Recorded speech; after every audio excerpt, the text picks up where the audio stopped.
Hello everyone, and welcome to my Soap TV 24 channel. Carter gave Hope everything she could ever desire to hear from a living man after just one kiss. Hope seemed to be inundated with praises from Carter, and as she hung dreamily on every one, her eyes widened and lashes fluttered. Admire B&B, Days, General Hospital, or other soap operas. Participate in the discussion on our SC boards. To interact with fans and start a conversation right now, click this link. I'm still not sure what it is about Hope that causes adult men to lose their minds in her presence, even after all these years. However, Carter became a hero in an instant.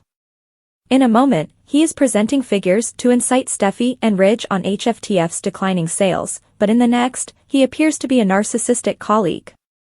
Not a bit spooky. The strange thing about Carter, in my opinion, is that in addition to his unexpected admission that he enjoys picturing Hope in her mother's underwear, Lawrence St. Victor, who plays Carter, also writes for the program. I'll go on to my next idea while you give that some attention.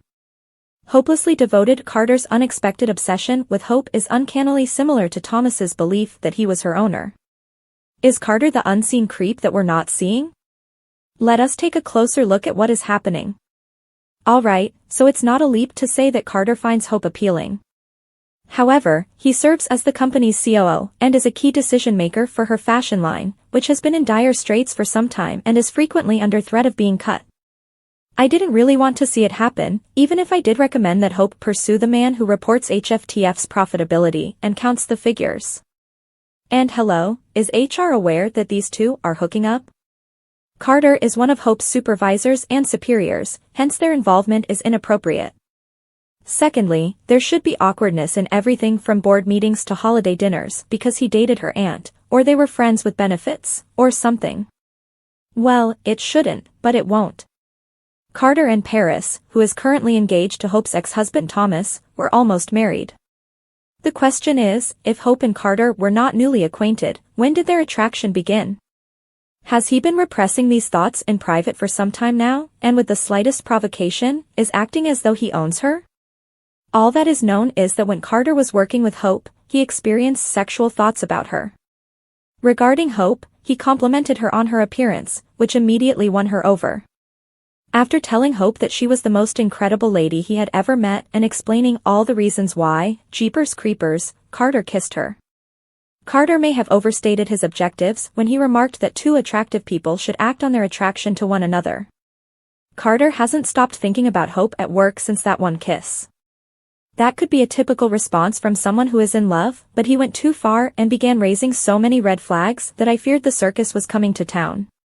When he arrived to Canoodle last week and discovered Hope's lips on Liam's pizza, he was shocked. Although he could have left, he stayed. Then he made another offer to go, but declined.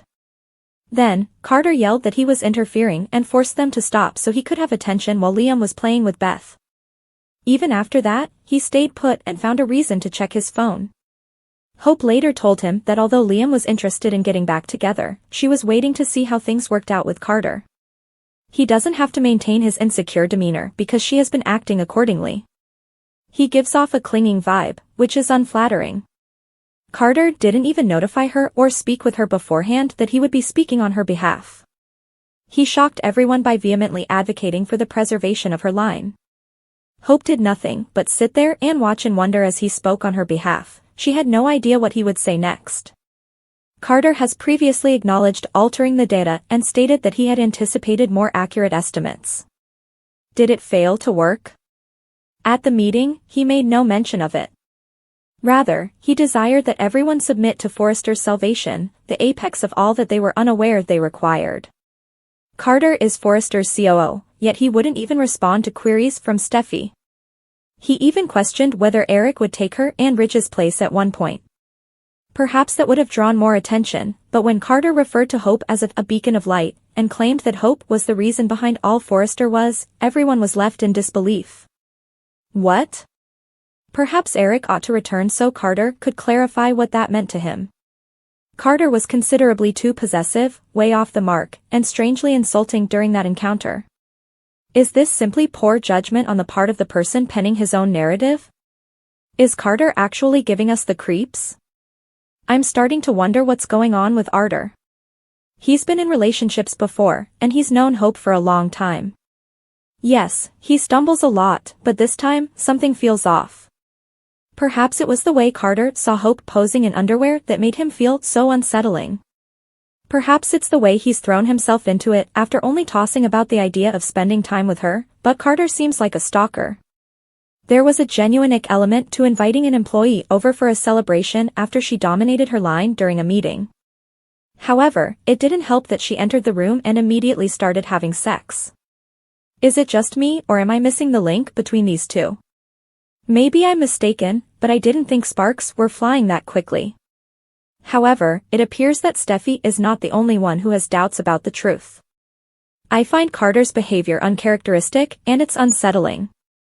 He continued trying even after she withdrew and claimed they shouldn't go that far, adding, "But we could," in a little sing-songy voice. I'm not sure if the writers believe a female wants a controlling, manipulative boyfriend like Carter, or if this is meant to be a foreshadowing of that. Alternatively, it's possible that Carter just needs some chakra clearing to de-stress. It's not just Carter who has us scratching our heads. Certainly, we are aware that it is a fashion house, and certainly, models are seen strolling through the Forrester hallways. However, it's 2024, and I was genuinely fond of Will. Don't turn him into a 90s modelizer that chases girls, please. Positively, Will and Elektra will meet the following week. He will be enthralled with her from the first minute they meet, and all the other girls at Forrester will be protected from his fantasies of falling in love with him. Unfortunately, it will probably form a triangle with Zend, or, dare I say it, RJ. Ridge and Taylor conserve energy. When Ridge informed Taylor that he had done some research, hired a person to assist heal her, and received some suggestions from Lee and Grace, she was thrilled. They had no idea that spiritual healing would be effective and that Ridge would be well versed in it.